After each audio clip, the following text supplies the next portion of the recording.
Hello everyone, back tuning into today's second video. We're going to have a look at the weather for the next week to 10 days, or today's second video, which will take us to around the 3rd of February, day 10, and we'll be able to extend out beyond that the extended GFS and ECM ensembles running to a couple of weeks. Have a look at the 7th V2 for February at the end of the video. Talking of that, January Friday has been released, so actually a month ahead look ahead, taking us from sort of late January into the second half of February, and it looks like the mild Westerlies go on with weather for the next few weeks. So have a look at January Friday and see what's going on there. We're going to go through the shorter range model output in a moment and see what they've got to say about weather for the next weeks and days and beyond. We'll begin having a look at what's going on in the stratosphere though. So stratospheric developments will be the focus of the first part of the video. Before I do anything else, though, I've got to say a big thank you to our latest donor. So I've had a donation through PayPal for Westerlies. So I'm going to say hello and a big thank you to Anonymous. This person would like to stay anonymous. So a big thank you to Anonymous. You know who you are. So thank you so much for your donation, Anonymous, and for helping us to pay for Westerlies.com. If you would like to give a donation to Westerlies, send all you need to do is come to the Westerlies PayPal page. You sign into your PayPal account and give whatever donation you would like to Westerlies, and by doing that you become a donor for Westerlies, so you help us to pay for the website Westerlies.com and keep content online. If you want to mention, we'll give you a shout out as well and say thank you so much for doing that. One or two people, such as today's donor, have chosen to stay anonymous. That's absolutely fine if that's what you'd like. No problem with that at all. Just let us know when you make your donation. And we'll just give you a mention in terms of thanking this anonymous person. But otherwise, we'll give you a shout out in videos. We'll say thank you for doing that. You might want to mention for your website or for your business, so we're happy to do that as well. So however you want that mention, that's absolutely fine. And thank you so much to all of our donors, and special thank you of course to Anonymous. There is also Patreon as well, so we have 65 patrons. Hello and a big thank you to our 65 patrons. If you'd like to become a patron for Westerlies and give an ongoing monthly donation, then all you need to do is come to the Patreon page and you sign up for a Patreon account, assuming you don't already have one. You can give an ongoing monthly donation to Westerlies. Could be anything from $1 a month upwards, and by doing that you will become a patron for Westerlies, and again you'll get a mention in the videos as long as you want one. So a big thank you to all of our patrons, big thank you to all of our donors, and a special thank you to latest PayPal donor Anonymous. Thank you so much, Anonymous, for doing that. Right, so we're going to begin by having a look at the stratosphere then. So this is the latest in terms of the temperature at 10 HPA over the North Pole, 10 HPA being one of the top levels of the atmosphere in the stratosphere, of course.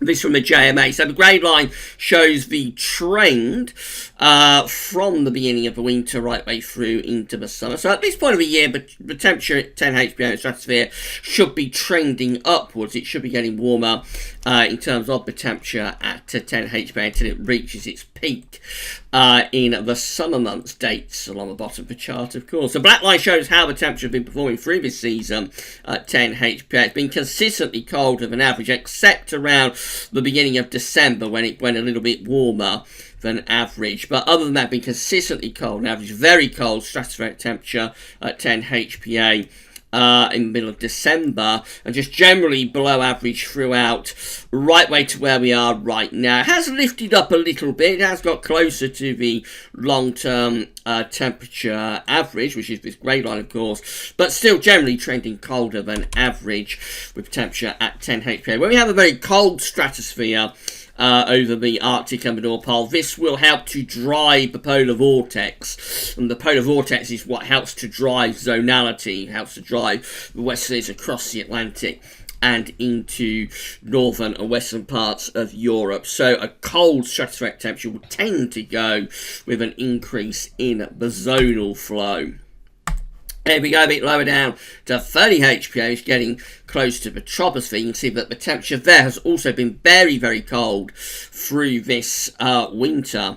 So again, it went a little bit above average. Again, the grey line is a trend line, so at this time of year, the temperature at 30 HPA should be lifting up until it reaches its peak into the summer months. And for a few days, for a while, around the start of December, we did have a warmer than average stratospheric temperature at 30 HPA, but then it absolutely crashed by the middle of December and it just stayed very cold really consistently ever since. Now where we are right now is that the temperature has lifted up, so at one point it was around minus 85 or a little bit lower, the temperature at 30 HPA. It's lifted up to kind of like minus, I suppose it's probably around minus 77, minus 78, something like that. Still very, very cold and still colder than average, still solidly underneath the grey line, which is the long-term temperature trend. So temperatures at 10 and 30 HPA remain very cold and colder than average, and this is helping to drive the polar vortex at its roots in the stratosphere over North Pole. The polar vortex is what will drive in the westerlies and keep the zonal flow, keep zonality going. What we're looking for is a sudden stratospheric warming. That would be when we lift the temperature up by like 50, 60 degrees in 2 or 3 days, and the black line would do something a little bit like that. It would go all the way up to here and potentially even off the chart if it is a strong enough sudden stratospheric warming. They always look very dramatic, but there's absolutely no sign of that at the moment. I'm going to talk you through the temperature forecast at 10 HPA for the next couple of weeks in a moment. There's no sign of a genuine sudden stratospheric warming, although there is signs of getting to February that we may start to lift the temperature up to some degree, might start to get a displacement of the polar vortex at its roots in the stratosphere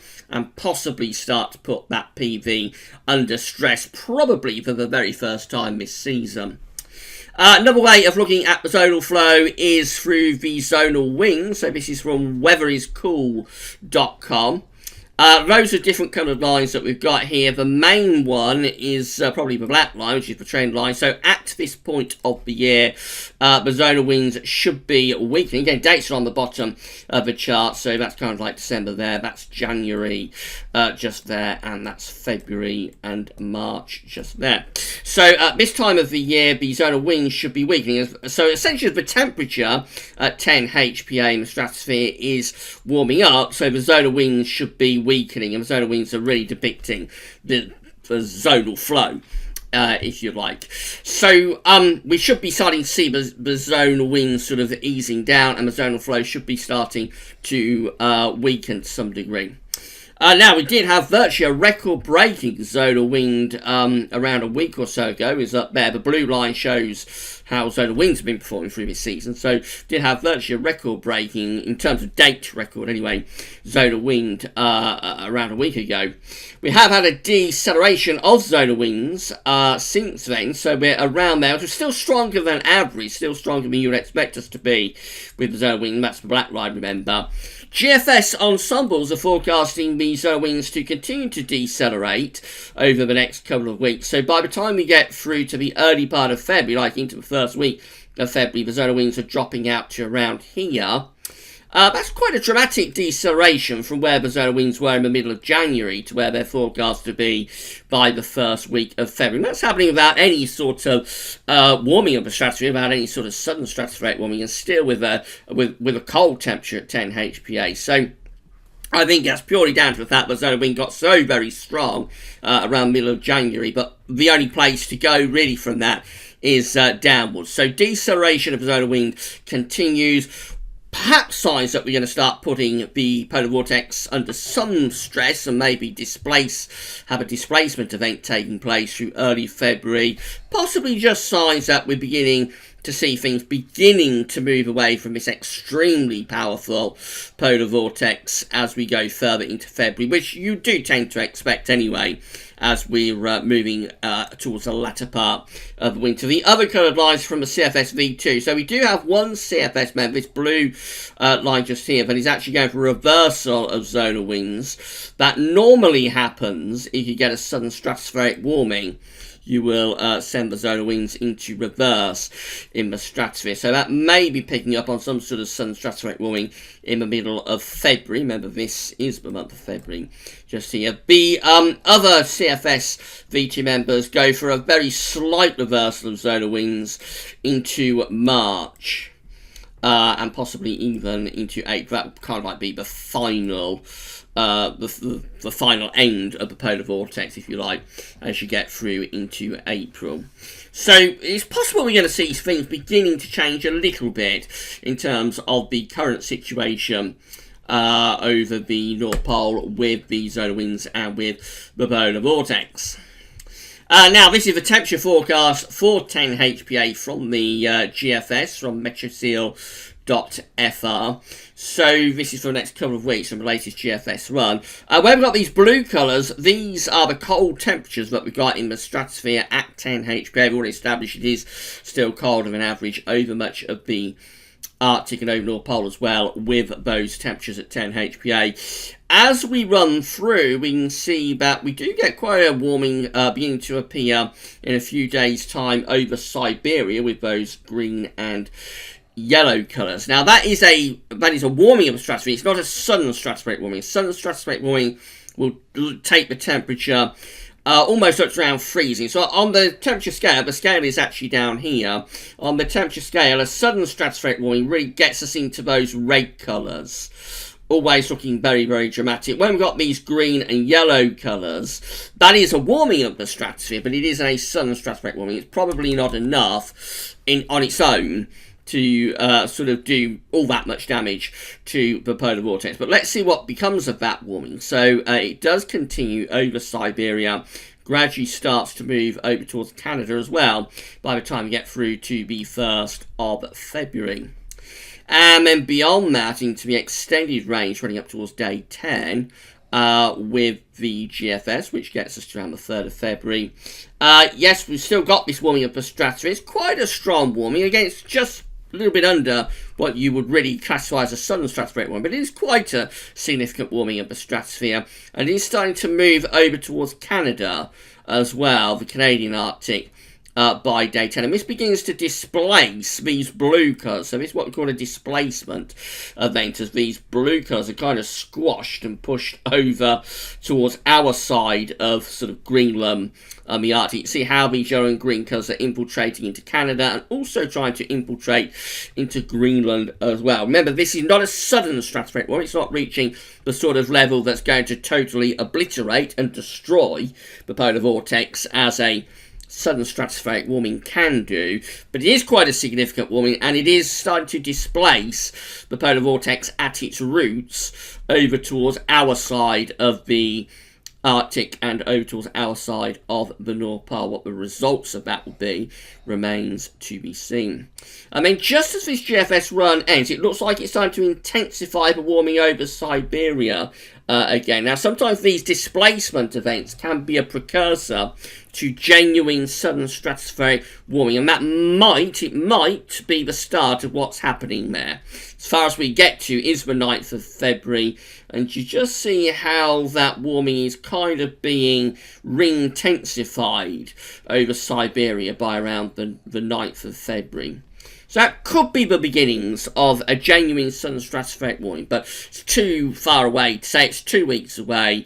We can't go any further than that anyway. It's in the unreliable time frame of the GFS. Remember, when you're talking about charts 2 weeks out, the stratospheric charts will be as unreliable as any other output that the GFS is churning out for this time frame. So we wouldn't take a rainfall forecast from this time frame, 384 hours away. We wouldn't take that seriously, and so we can't really take seriously the stratospheric forecast either. But the first sort of event begins in around a week's time, Again, it's not a southern stratospheric warming event, but it does sort of cause a displacement of the polar vortex. So it looks like there's a re-intensification right at the very end of the GFS run. So we'll keep an eye on it. The further out we go into winter, or further on we go into winter, the greater the chance we're going to get a warming of the stratosphere. But remember, even if we do get a southern stratospheric warming, say by the middle of February, let's say we get a southern stratospheric warming around the 15th of February, kind of mid-month,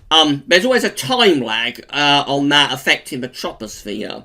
So by the time any effects of that are felt in the troposphere, we'll probably be on into March and April. And the upshot could be that we finish up with a cold spell in the spring if we get a southern stratospheric warning sometime through the middle or second half of February. But anyway, we should keep a close eye on it and see how things develop over the next week or two. So these are the GFS upper air temperature and precipitation ensembles for the next couple of weeks. So red line is 30-year upper air temperature average for Manchester. We're starting off milder than average with the upper air temperatures at the moment. You get a bit of a cold snap through the early part of next week. Just some brief cold zonality. And then in the second half next week, temperatures will lift up again. And the first week of February is looking generally quite mild. Precipitation wise, yes, the rainfall is coming back. We've had a drier week, a couple more drier days to go, but by Sunday and into next week we're back into unsettled conditions, particularly in northern and western parts of the country too. Temperature anomalies from the 21st of January to the 1st of February, overall a little bit milder than average, although Western Scotland and Northern Ireland a little bit cooler than average. It's not a big deviation. Have had milder weeks through this winter, definitely, but still a bit on the milder than average side for the week ahead. Precipitation anomalies from the 24th of January to the 1st of February. A little bit wetter average in the south and around northwestern parts of England, western Scotland, drier than average for the east of Scotland and for parts of central England. So quite variable, quite a bit of regional variation to precipitation in the week ahead. This is how the GFS is forecasting Monday, looking quite unsettled, bringing in the wind from the west. That'll be quite a cold westerly wind as well, certainly cold enough to bring wintry showers into northern and western parts of the country. There may be a secondary feature pushing across the country late Monday into Tuesday, bringing outbreaks of rain, possibly a little bit of snow over high ground, but particularly places like North Wales, the North Midlands and Northern England. There was a suggestion of a little bit of a storm getting going sort of Monday into Tuesday. That's been downgraded a lot in recent model runs, so it looks like it's just going to be a band of wet weather spreading eastwards across the country and maybe a little bit of wintriness over high ground. We keep those cold westerly winds going with more showers for Wednesday, and then into the second half next week, here comes the next push of mild air from the southwest. So this is a week away, Friday 31st of January. We're dragging back in these very mild southwesterly winds. And as we move up to day 10, we keep things unsettled and changeable. And again, winds are pumping up from the southwest. The air is originating from around here somewhere. So pushing up from a long way southwest. That's bringing a very, very mild start to February, potentially. Then high pressure begins to build in as we go further through the first week of February. That will settle things down quite a lot. Probably still quite mild by day, maybe a little bit on the cold side by night. By the end of the GFS run, which is the 9th of February, of course, that ridge is beginning to slip away again. Possibly signs of more low pressure heading back in from off the Atlantic. GEM, again, quite cold and showery for Monday, Tuesday and Wednesday. All those 3 days have a little bit of wintry potential on high ground in the north. Just talking about cold zonality, it's quite unusual to get snow from cold zonality across lowland southern England, so I'd expect most of the showers in the south to fall as rain, possibly a little bit of sleet or wintriness over sort of the downs and moors, but overall it's quite unusual to get snow from cold zonality in lowland southern England. Further north though, these sort of situations can give snow to parts of Scotland, Northern Ireland, Northern England, particularly high ground, and like the Scottish ski resorts can do very well for snowfall from cold zonality. We lose that cold zonality into the second half next week, though, as the wind swings into the southwest, so we start to drag up milder air from the central Atlantic once again. As we go up to day 10, that's how we're looking very mild again. High pressure centred over France and Germany. Low pressure out towards Greenland, Iceland, and the squeeze of the ice bars brings the air up from a long way southwest with the GM2. ECM doing over looks like that. Low pressure bringing a cold, showery start to next week. Wintry potential for the north. And then the second half next week, we start to bring in those much milder southwesterly winds once again. Heading up towards day 10, keeping things changeable and mild or very mild. Wind always in from the southwest. The first days of February could be really very, very mild indeed. This is a precipitation forecast based on that ECM run starting today. So just little bits and pieces of rain around western coast really today. Otherwise most places are dry. But there's a lot of cloud and dampness in the air. Through to Sunday, well, this is when our first band of rain comes in from off the Atlantic during the course of Sunday, bringing most places a spell of rain. Behind that, the air turns cold and showers turn wintry in the north and in the west too. This is Monday, so it looks like there's a snow event going on there, doesn't it, for like Northern Ireland, Southwest Scotland, Northwest England. That's just wintry showers, I think. It looks more dramatic than it actually is, but there could be some wintry showers on Monday in the north. There's that area of rain that might give England Wales quite a wet end to Monday and into Tuesday. The ECM actually has that just running across southern coastal areas. But we need to keep an eye and see how far north that's pushing, because on the northern edge there would be a bit of wintry potential if it got far enough north to like Wales, the Midlands, northern England. Then into Tuesday, wintry showers really around western coast, many eastern and southern areas looking dry. That goes on into Wednesday and Thursday as well. And then we're heading to Friday next week, a week away, the next batch of wet and windy weather coming in from off the Atlantic. This one driven in by very mild southwesterly winds as well.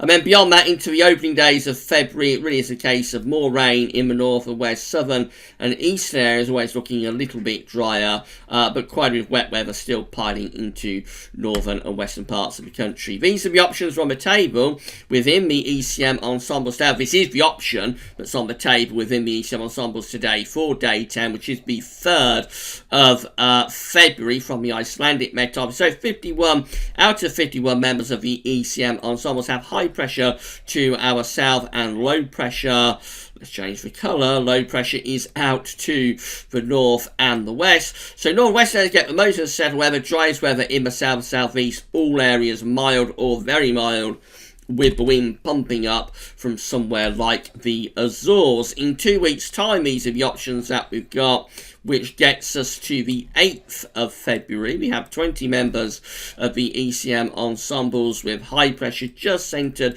to our west. So reasonable amount of dry weather with that. Probably quite mild winds in from kind of a west type direction.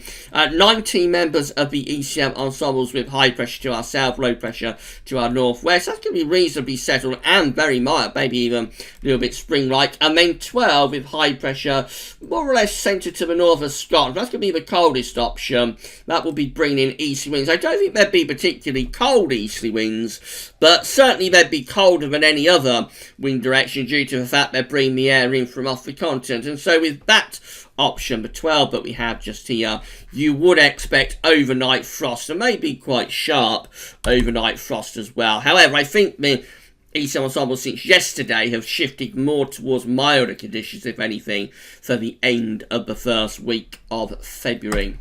And then finally, talking of February, this is how the CFS V2 is forecasting February. This is the 700 millibar height anomaly from the CFS V2 for February 2020, and still the same idea really that we had all winter. Above average heights centred to our south, below average heights centred to our north, all these blue colours bringing in the wind from the west. And so it's another Atlantic driven, mild, potentially very mild, but also quite unsettled and changeable month being forecast. Temperature anomalies are forecast to be milder than average. It's going for a warmer than average February on top of the very mild January that we just had, and the slightly milder than average December that we started this winter off with. And then finally, precipitation-wise, so also going for a wetter than average month, quite substantially so. Normally, the precipitation forecasts for these monthly charts are sort of have no signal or are average. So to see such a strong signal for a wetter than average month there is a very strong indication that we could be in for a really, really wet old time of it through February. We shall see about that, but definitely it looks like there's no fundamental change at the moment taking place, so we're likely to continue with the way this winter has been so far, which is continue to drive in the weather from off the Atlantic.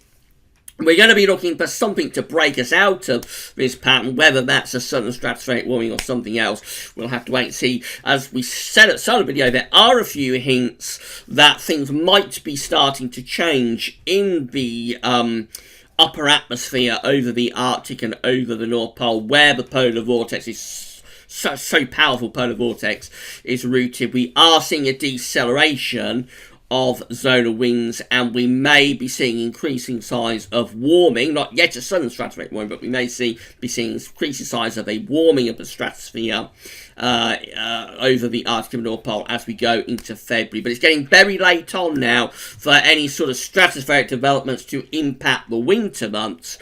Maybe we'll get something happening in the stratosphere that will impact the spring. And it'll be the case that we get spring and winter's unleashed. We shall have to wait and see about that. Right, so that's it for the videos for today. Tomorrow, we're starting very early in the morning. First video up tomorrow will be very, very early. That will be the first season one roundup for the spring of 2020. It's already recorded, and I'll try to get it posted before 9 o'clock tomorrow morning. Also tomorrow in the afternoon, there's going to be the weekend forecast, of course, and a week 10-day video update as well. And then on Sunday, we'll have some more spring analogues. We're going to have Gaz Weather's Study Roundup. We'll have Ensembles Watch, and there'll be a little update for summer. Be a little update for summer 2020 on Sunday afternoon. So loads of updates coming up this weekend. Do keep checking back to website and also to YouTube channel. Don't forget to subscribe to the YouTube channel and also like and share and let us know in the comments if you enjoyed the video. That's all for now though, and thanks for watching.